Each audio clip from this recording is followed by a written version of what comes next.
Olá, sou Cecília Xavier, terapeuta ocupacional, e vamos conversar um pouquinho sobre rotina e a necessidade de reinventá-la em tempos de isolamento social. Para quem não sabe, a terapia ocupacional é uma profissão que estuda o fazer humano, as atividades humanas, as ocupações enquanto ciência. Ela nasceu nos Estados Unidos em 1917, então já tem 103 anos que essa ciência produz conhecimentos ligados diretamente ao nosso cotidiano, ao que a gente faz de forma corriqueira, mostrando quanto isso tem relação com a nossa saúde, qualidade de vida e bem-estar. De uma forma bem prática, para que você possa levar desse vídeo um conteúdo que tenha a possibilidade de impactar o seu dia a dia de fato. A gente está vivendo um momento atípico. A pandemia colocou a nossa rotina de cabeça para baixo. Pensando que rotina é uma repetição de atividades ou de ocupações, não vou entrar aqui na diferenciação desses termos, então vamos falar em atividades. Pensando que a pandemia, que a rotina é uma sequência de atividades que se repete e que nos poupa de tomar decisões dezenas, centenas por dia, porque a gente já toma muitas decisões a cada dia.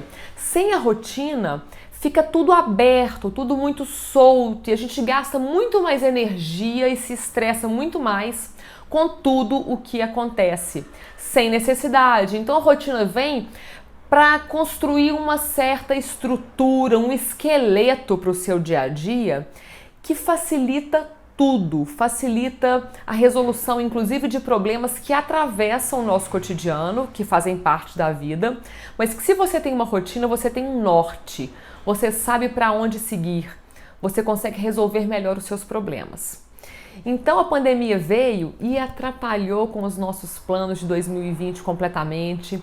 Mesmo para quem não teve tanto impacto no trabalho, na renda, não importa. O mundo mudou de posição, então não tem como você não ter se impactado também de alguma forma com isso que a gente está vivendo. E a gente tem os idosos nesse contexto, que é difícil fazer uma orientação especificamente para os idosos, porque dentro dessa categoria a gente tem uma variação enorme de contextos, de vida, de situações, de bagagens, de funcionalidade, de limitações. É muito diferente falar para uma pessoa de 60 anos e falar para uma de 70, para uma de 90, porque os desejos de uma mulher de 70 são completamente diferentes de uma mulher de 90, né? As possibilidades de um homem de 60 são diferentes das possibilidades de um homem de 100.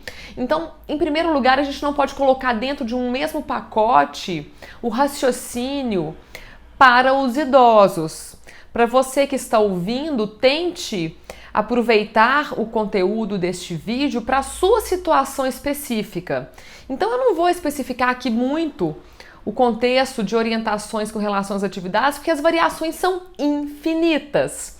Mas eu vou te dar pilares de reflexão para que você aplique no seu dia a dia, certo? Porque sim, os idosos estão mais isolados porque eles são mais suscetíveis a terem comprometimentos maiores com o coronavírus. Correto. E sim, são pessoas que já sofriam preconceito com a idade antes dessa pandemia existir. E agora a pandemia vem para exacerbar esse olhar ou para explicitar esse etarismo tão presente na nossa sociedade e ele que infelizmente ganha mais força com a chegada da Covid-19. Então, com relação a isso, o que eu gostaria de dizer era encorajar você que tem mais de 60 anos para permanecer ativo ou ativa, para permanecer dando a sua opinião, participando dos movimentos de criação de soluções neste momento na nossa sociedade que são tão importantes. O Brasil precisa de você. Não fique caladinho ou caladinho num canto achando que agora é hora de sair de cena de forma alguma. Todos têm como contribuir, têm o que contribuir, todos têm habilidades, potenciais que podem ser compartilhados com alguém de alguma forma para que você deixe a sua marca nesse momento tão difícil e tão importante da nossa história. Então, voltando para o tema da rotina específico, eu vou compartilhar com vocês uma classificação que a terapia ocupacional usa muito, criada pela Associação Americana de Terapia Ocupacional.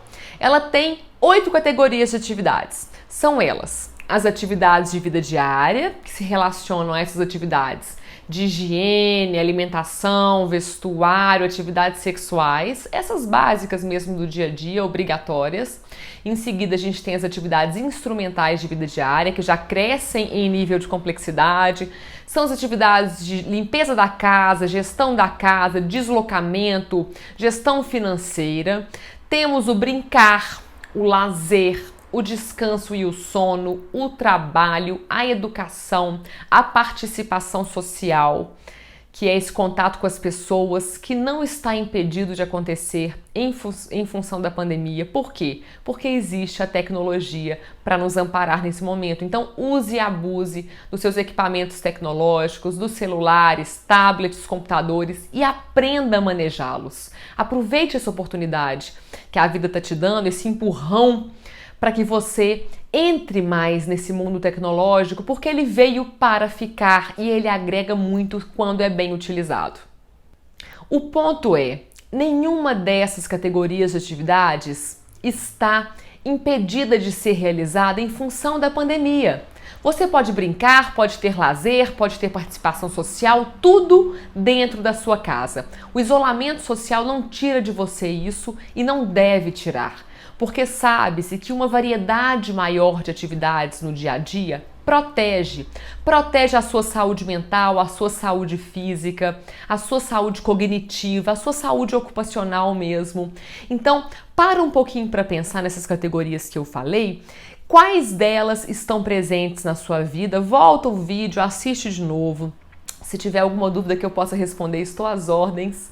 E veja o quão variado está o seu repertório ocupacional e também a distribuição de tempo em cada categoria dessas, porque é claro que essa distribuição é desigual mesmo. Para quem trabalha ainda, o trabalho tende a ser a atividade que recebe a maior parte do nosso tempo, mas se ele realmente dominar tudo, você será uma pessoa mais vulnerável a adoecimentos num médio ou longo prazo. Isso não é interessante para você.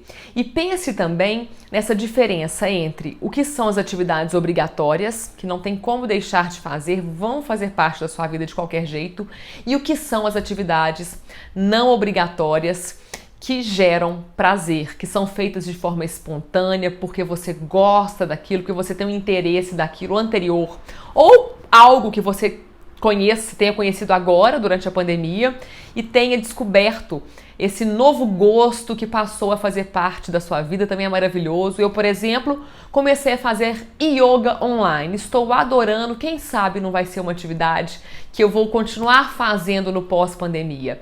E está me fazendo super bem. Então esse é um exemplo de algo novo que entrou na minha vida.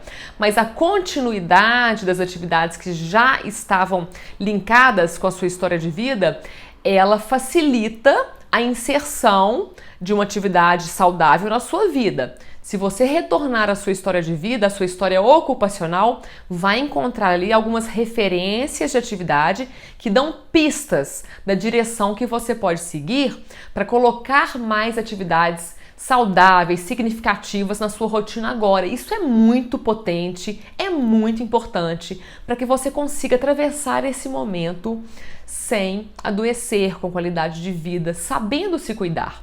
Existe também a possibilidade de reinventar as atividades obrigatórias, ressignificar as atividades obrigatórias. Falei sobre isso esses dias, eu fazendo meu filho dormir, aquela atividade à noite, eu muito cansada, e aí eu tenho que cantar para ele todos os dias. Mas de repente eu tive um insight, eu falei, gente, eu tô cantando. Que maravilha, eu gosto de cantar. Por que não fazer desse momento um momento também para mim? De meditação, de prazer, de encontro. E a partir daquele momento eu passei a ter prazer com aquela atividade de cantar para mim mesma, sem um desempenho a ser alcançado, cantar livremente, cantar músicas que eu gosto também. Então é esse exemplo que eu queria deixar de que É possível ressignificar atividades obrigatórias que estão pesadas, tá? Para que sejam feitas de uma forma mais leve e que também agregue ao seu momento, agora tão desafiador e muitas vezes tão difícil. Era isso que eu tinha para falar para você. Espero que tenha gostado. Pense que pequenas mudanças na sua rotina podem gerar uma diferença enorme na sua sensação, no seu sentimento com o seu dia a dia. Que as boas atividades te acompanhem sempre.